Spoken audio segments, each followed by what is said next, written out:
Coming up to the stage next, Katie McDonnell. I had a lot of fun with my dad when I was a kid. I was a tomboy and a huge daddy's girl. We would make Mickey Mouse pancakes together, and he taught me how to ride a bike, so we would go on bike trips together and practice karate together, and he helped coach my soccer team. But there would be some days where I didn't get to see my dad because he was at work. And my dad worked in the city because he was a policeman. But the days that I was home when he was getting ready for work and I was awake, me and my mom would say a checklist to make sure he had everything when he was going to work. And we would go back and forth: watch, chain, gun, shield, uniform, flashlight. And I knew what my dad did when he went to work. He was emergency service unit, and his job was to save people. And I was always proud of him when he would come home and tell me the stories of what he did that day. And it made me feel like I was safer than, say, my other friends whose dad wasn't a police officer. I felt like I was extra safe. When I came home from school on 9/11, I was confused about why my mom wasn't at work. As far as I can remember, all she told me was that some planes had crashed into buildings in the city. And then she told my grandmother to put VHS tapes in, some movies in for me and my little brother to watch, so we wouldn't be watching the live TV. And it seemed like every 5 minutes the phone would keep ringing upstairs, and my mom would run to get it. And she would come back and she wouldn't say anything, and I never knew who she was talking to. And finally, the first time we were all sat down together that night was for dinner, and as soon as we sat down to eat, the phone rang upstairs again, and my mom went up to get it. And this time she didn't come back until we were almost finished eating, and when I heard her start to come down the stairs, I looked up, because she stopped in the middle of the stairs, and this time she was crying, this really ugly cry where her face was all squished up, and it didn't look like my mom, and it was scary. And all she said was Brian was missing. And it wasn't what she said that scared me, it was what she looked like. It was her face, because it wasn't my mom. It looked like a scary monster to me or something. And at the time, at 8 years old, your parents aren't supposed to cry. I've never seen my mom cry before. Your parents are supposed to help you when you're the one crying. So it was her face that made me run upstairs, and I fell asleep on my bed crying. The days following 9/11, we went to this big room at One Police Plaza, and it was crowded at first, and there was lots of kids there to play with. And strangers would come up to us, and they would give us like a whole bunch of toys that new toys that I've never seen before.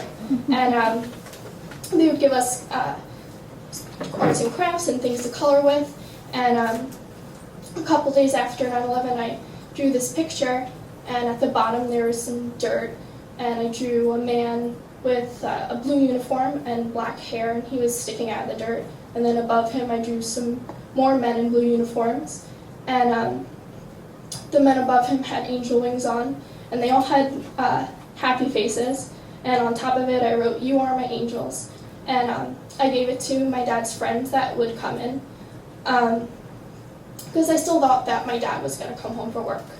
But eventually the amount of people in the room got smaller, and about a month after, my mom told me that there was only going to be my dad's picture at the front of St. Patrick's Cathedral, and that there wouldn't be a casket or anything because they didn't find my dad, and they didn't find any of the things on his checklist.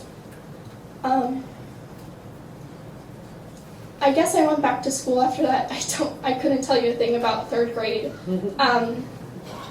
But I stopped doing karate, and I didn't go to soccer anymore. Not because I was depressed or anything, but because those were the things that I did with my dad. And those people knew what happened to my dad, and I was just so sick of people being overly nice to me and sensitive to me. I just wanted to play soccer and do karate, and for me to have fun doing those things again. But it wasn't like that, so I didn't go. That August, my mom was told that I was invited to this camp for kids who lost one of their parents on 9/11, first responder. And I was weary about going at first. I'd never been to camp before, especially sleepaway one. But my mom pushed me on the bus, and I was hysterical crying. And she actually followed me there and stayed in a hotel about a couple miles away. But as it turned out, when it was time for me to come home from the camp, I was crying even more.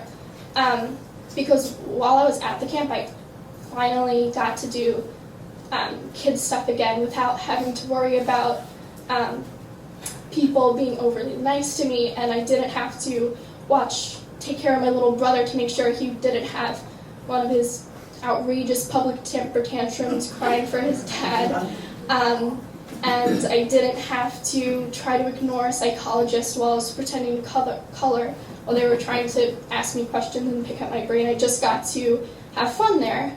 And when I came home, it was time to start school again, and soccer season started again, and this time I went back, and I went back to karate too, but people asked me if I wanted to practice soccer with them, or they would go over my karate moves with me, but I didn't want to do those things with them. This time I was okay doing them by myself, because I'd just rather remember the things that my dad told me. And so going back to these things, it finally started to feel normal again, but it was sort of a new normal, and I was used to it. Because this time I just had to remember what my dad would say to me instead of him being right there.